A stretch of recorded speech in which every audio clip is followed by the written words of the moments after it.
Most people have been told that an emergency fund is the safest thing they can do with their money. But for a lot of people, the way they build that fund is quietly keeping them stuck, stressed, and in debt for far longer than they need to be. Let's start with the myth. The problem is not that emergency funds are bad. They're not. Most people are told, save 3 to 6 months of your expenses in cash before you do anything else with your finances. So you scrape together a few $1,000s in your savings account. You finally feel like you have a safety net. At the same time, you still have credit cards or personal loans charging you 20 to 29% in interest. On paper, you feel responsible, but in reality, the numbers are working against you. Most people do not build their emergency funds from strategy. They build it from fear. Fear of losing everything, fear of getting it wrong, fear of looking irresponsible, fear of repeating a painful past. Fear is understandable, but it does not make a good long-term strategy. When you are earning 1 or 2% on your savings and paying more than 20% on your debt, your emergency fund is not making you safer. It is making you poorer every month. That is not safety. That is self-sabotage dressed up as responsibility. And you are not the only one doing it. Plenty of people who follow the usual advice end up with a comfortable balance in their bank and a quiet leak in the background, costing them thousands over time. From now on, I want you to add a new question. Not just, do I have a big enough emergency fund? Ask, is the way I'm building this actually moving me forward, or just helping me feel less scared today, while my debt quietly grows in the background? That shift from comfort to strategy is the first step out of this trap. There are moments when building an emergency fund is the worst financial move you can make. Not because the fund is bad, but because of what you are doing instead of facing the real problem. Picture this. You have $3,000 in a savings account while you have $7,000 in credit card debt at 22% interest, and maybe a personal loan at 15%. You feel virtuous because you finally have some savings, but every month interest is chewing through your cash flow. You tell yourself, I will start paying the card off properly after I have 6 months of expenses saved. Months turn into years. The numbers do not move the way that you thought they would. When you have consumer debt over 10% in interest, every dollar you keep parked in a large emergency fund instead of paying down that debt comes at a cost. In that moment, you are buying emotional comfort. Future you pays for that comfort with extra interest. Using the emergency fund as a reason to delay paying off your debt is a procrastination tool. I will start paying off debt after I finish my emergency fund sounds responsible, but it is exactly how years slip away. Big savings with small capabilities is a fragile position. If your habits, systems, and self-awareness are weak, a big buffer just delays the inevitable. Without behavior change, the money eventually leaks out again. Stop treating more money in savings as automatically good. Look at the whole picture. If your safety net keeps growing while your highest interest balances barely move, it is time to reverse the order. Build a starter buffer. Then attack your debt with focus, instead of hiding behind a pile of cash that looks safe and quietly costs you in silence. A lot of people use their emergency fund as a substitute for capability. The thinking goes like this: once I have the cash, then I will be safe. So you feel anxious about money. You decide the answer is to build a big cushion. You pour everything extra into savings. Inside your head, the story sounds like this: when I have $10,000 or $20,000 in the bank, then I will finally relax. But because that decision comes from fear, not from a clear plan, nothing else really changes. Your habits are the same, your systems are the same, your spending patterns are the same. You still do not trust yourself. The bank balance goes up, but your confidence does not. People often use emergency funds to calm emotions rather than to solve problems. It feels easier to stack cash than to look honestly at your patterns. That is very human. It is also why so many people feel anxious, even when they have the money in the bank. If you secretly believe money in the bank means I'm safe, what you are often really saying is, I do not trust my habits yet. That lack of trust is the real issue. Cash is temporary. Capability is permanent. Your future security is built far more on the decisions that you make and the systems you use than on a single number in a savings account. See your emergency fund for what it is meant to be, a tool, not your identity. Instead of asking, how big can I make this? Ask, how can I use this season to build habits and systems so that even if the balance drops, my competence does not?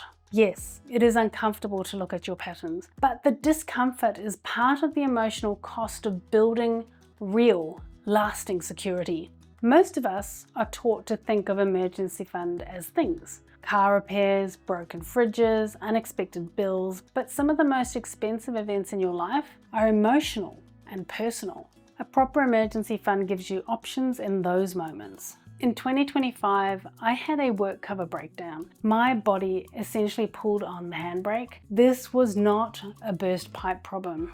It was a I can't keep doing this problem. If we had no buffer at all, I would have felt completely concerned. I would have been forced to stay in a situation that was harming my mental health, simply because stepping away felt financially impossible. But because we had built some level of safety, the conversation changed. Instead of, I have no choice, it became, this is serious, we need to stop and reassess. It will be tight, but we have some time and space to make decisions. It did not make everything easy, but we were not navigating that crisis with a completely empty tank. The same thing happens when illness strikes or a job suddenly disappears. Without a buffer, those events can push you straight into panic and straight into more debt. With even a modest cushion, you have the room to breathe, adjust, and recover. An emergency fund gives you more than just money. It gives you breathing room, negotiation power, and time to think.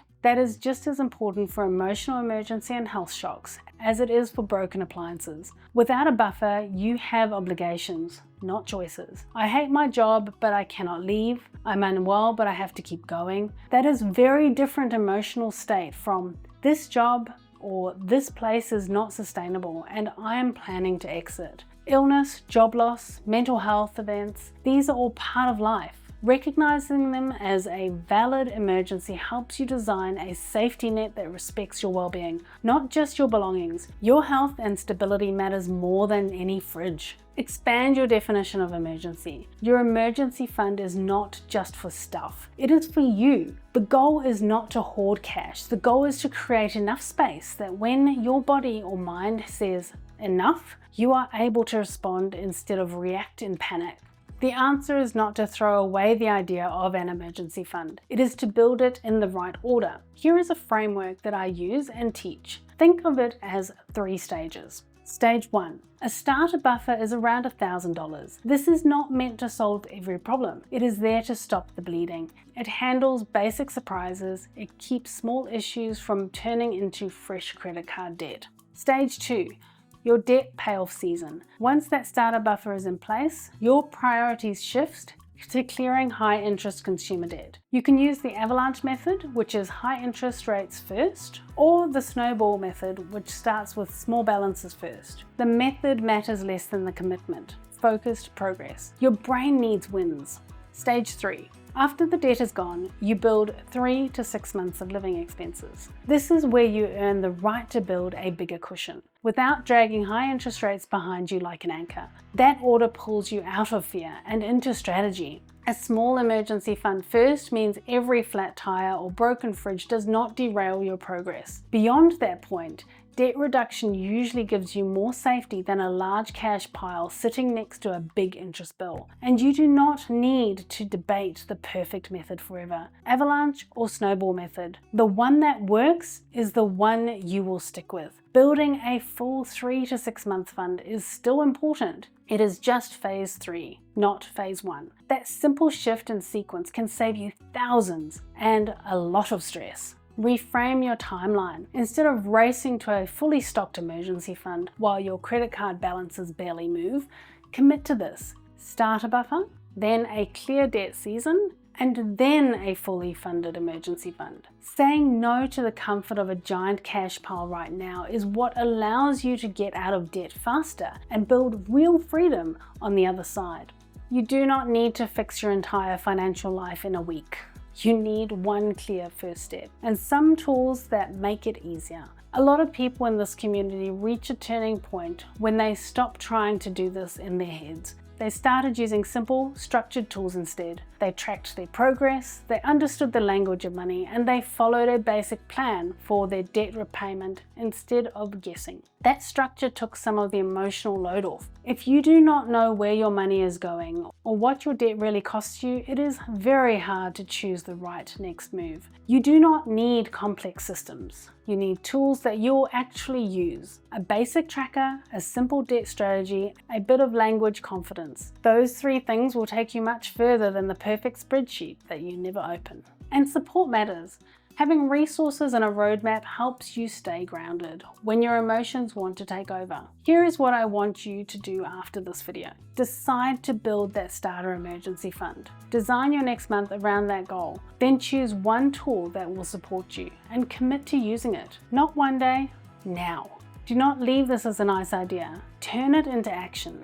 If you're thinking, I want to do this, but I do not know where to start, I have created a free guide to help you begin. It is called Break the Debt Cycle, a 3-step action plan to stop living paycheck to paycheck. It walks you through your spending triggers, your emotional patterns with money, how to interrupt old habits, and how to redirect your money towards your goals, including your starter emergency fund. Find a link in the description to get your guide and the tools, and to join the early access list for the Money Reset mini course. The mini course is for you if you want to go deeper into the psychological reset behind all of this. And because this is episode 1 of 3, make sure you subscribe so you do not miss episode 2. How to build $1,000 in 30 days using a budget cut most people never consider. In episode 3, we'll cover the science of financial security and how an emergency fund helps to rewire anxiety. If you want 2026 to feel different from every other year, this is the work. One small strategic decision at a time. I am Christine. Thank you for being here and for doing the work with me.